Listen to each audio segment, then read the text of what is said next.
നമുക്കൊരു ടാക്സ് കൊടുക്കാതെ കിട്ടുന്ന ഒരു ഇൻകത്തെക്കുറിച്ച് പറയാനായിട്ട് നമുക്കറിയാം നമ്മുടെ ഇൻകമൊക്കെ നമ്മൾ ടാക്സ് ബാക്ക് ക്ലെയിം ചെയ്യുമ്പോൾ അതിനകത്ത് നമ്മുടെ ഇൻകമായിട്ട് കാണിക്കണം. അപ്പോൾ അതിനകത്ത് നമുക്ക് ടാക്സ് എക്സംഷനുള്ള ഒരു വരുമാനത്തെക്കുറിച്ചാണ് നമ്മൾ പറയാൻ പോകുന്നത്. അതായത് നമ്മുടെ വീടിൻ്റെ ഒരു റൂം നമ്മൾ റെൻറ്റിന് കൊടുക്കുകയാണെങ്കിൽ അതിൻ്റെ ഇൻകം 14,000 യൂറോ താഴെയാണ്, 14,000 യൂറോ താഴെയാണ് പെർ ഇയർ കിട്ടുന്നതെങ്കിൽ നമുക്കതിന് ടാക്സ് കൊടുക്കേണ്ട. അതിനെയാണ് റെൻറ്റ് റൂം റിലീഫ് എന്ന് പറയുന്നത്. അപ്പോൾ നമ്മുടെ വീടിൻ്റെ തന്നെ റൂം ആയിരിക്കണം എന്ന് നിർബന്ധമുള്ള, മീൻസ് നമ്മുടെ വീടിനോട് ചേർന്ന വീടിൻ്റെ ഭാഗമായിട്ടുള്ള റൂമാണ് നമ്മൾ കൊടുക്കുന്നത്. അപ്പോൾ ഒരു ഷോർട്ട് സ്റ്റേക്ക് പറ്റില്ല കേട്ടോ. എനിക്ക് മിനിമം 24 ഡേയ്സിൽ കൂടുതലെങ്കിലും സ്റ്റേ ഉള്ളപ്പോഴാണ് നമുക്കിത് ക്ലെയിം ചെയ്യാൻ പറ്റുന്നത്. ചില എക്സംഷൻസ് ഒക്കെ ഉണ്ട്, നിങ്ങൾ ഞാൻ ലിങ്ക് താഴെ കുറേ ഡീറ്റെയിൽ വായിച്ചു നോക്കുക.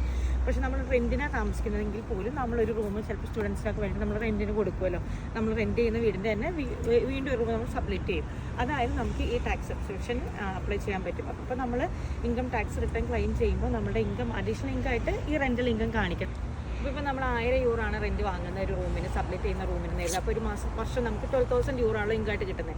അപ്പോൾ അത് 14,000 ബിൽ ആയതുകൊണ്ട് നമുക്കത് നമ്മുടെ അഡീഷണൽ ഇൻകത്തിൽ കാണിക്കുകയും ചെയ്യാം. അതിനുശേഷം നമുക്ക് റെൻറ്റ് റൂം റിലീഫിൽ പോയിട്ട് അതിന് ടാക്സ് ബാക്ക്. അപ്പോൾ അത് ടാക്സ് കൊടുക്കേണ്ട 14,000 യൂറോ ആയിട്ട് തന്നെ നമ്മുടെ കയ്യിൽ കിട്ടും കേട്ടോ. അതിനൊക്കെ കൂടുതൽ എമൗണ്ട് ആണ് നമുക്ക് റെൻറ്റ് കിട്ടുന്നതെങ്കിൽ, സബ്മിറ്റ് ചെയ്തിട്ട് കിട്ടണമെങ്കിൽ, അപ്പോൾ നമ്മളത് ആ ടോട്ടൽ എമൗണ്ടിന് പിന്നെ നമ്മൾ റെൻറ്റ് കാണിക്കേണ്ടി വരും. അപ്പോൾ നമുക്ക് കിട്ടുന്നത് 15,000 അല്ലെങ്കിൽ 16,000 യൂറോ പെർ ഇയർ ആണെങ്കിൽ അപ്പോൾ നമ്മൾ ടോട്ടൽ എമൗണ്ടിന് ടാക്സ് കൊടുക്കണം. 14,000 താഴെയാണെങ്കിലാണ് പിന്നെ ഞാൻ പറഞ്ഞില്ല, റൂമിൻ്റെ നമ്മുടെ വീടിനോട് ഭാഗമായിട്ടുള്ള റൂമായിരിക്കണം.